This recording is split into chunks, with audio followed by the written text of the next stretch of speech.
You know what time it is. Welcome back to another episode of the Poly Literary Review. I'm Michael Howard, this is my co-host. Evans Francois, and it is time to get lit with literature. Nah, I thought we were No, going to do that. We're doing that? Yeah, we're doing that. Okay. Today we're looking at The Power of One by Bryce Courtenay.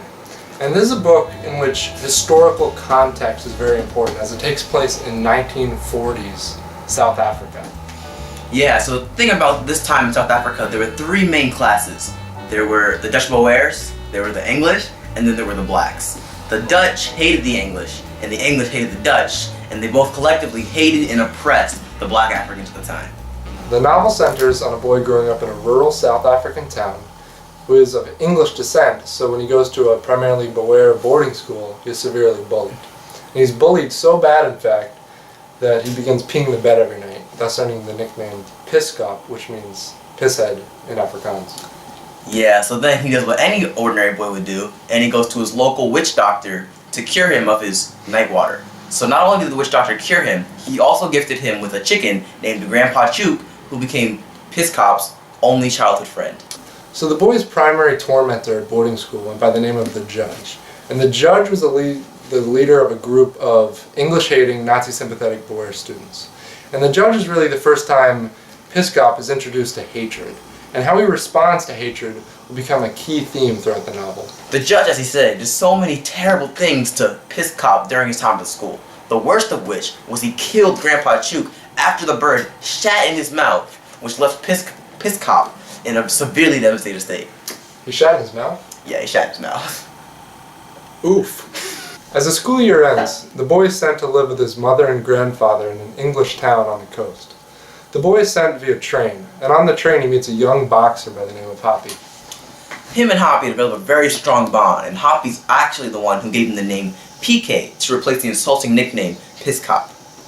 After witnessing Hoppy defeat a much larger opponent in a boxing match, it sparked ambition for PK to become the next welterweight boxing champion of the world. This is where we're first introduced to the power of one, the power of a younger fighter to beat a larger fighter through just his heart and his mind. It is also the power of one man to stand up in the face of adversity and enact change. This is an incredibly important concept throughout the book. Upon returning home to his family, PK is presented with his mother's newfound religious fanaticism, and in response to this finds himself spending more and more time in the countryside surrounding his town. This is where he meets Doc. Doc is a German professor who not only served as a father figure to PK, but also served as a mentor who instilled morals and took him exploring around the rolling hills of his homeland to establish pride in South Africa. But most importantly, what Doc did was he taught PK to not hate. And this lack of hatred was not shared by South Africa towards Doc. Doc was German, and considering Germany was an enemy of South Africa in World War II, Doc was treated as a political prisoner and thrown in the local South African jail. PK was allowed to regularly visit Doc in prison, where he joined the prison boxing team and met GLP. GLP was a black African prisoner who coached PK in the fundamentals of boxing, making him undefeated in his division. He also gave him his first steps to becoming the welterweight champion of the world.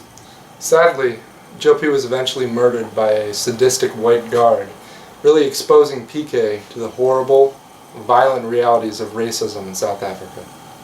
After the death of GLP, PK got a full academic scholarship to study at a prestigious English school in Johannesburg.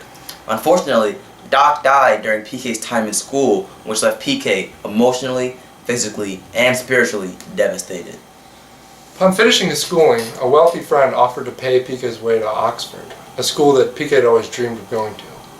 However, PK declined. He chose instead to fulfill his dream of self-determination elsewhere. PK chose to go north to work in a Rhodesian copper mine in order to pay his own way to Oxford. While life in the mine was rough, PK found solace in the friendship of a gentle Russian giant of a man named Rasputin.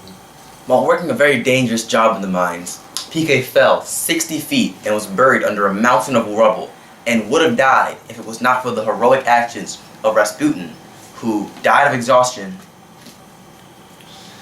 while extracting PK's body from under the rubble. As PK mourns Rasputin, he finds himself at a local bar. He sits there drowning his sorrows.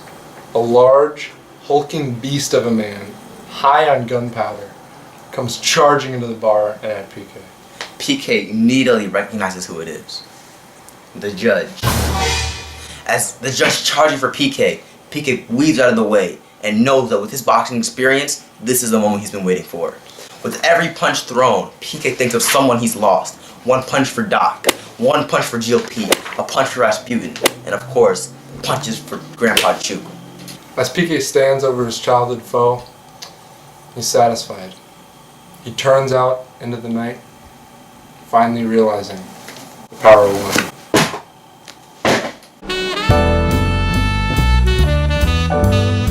So, as we do with every episode and every book, here we at the Poly Literary Review give our thoughts on it.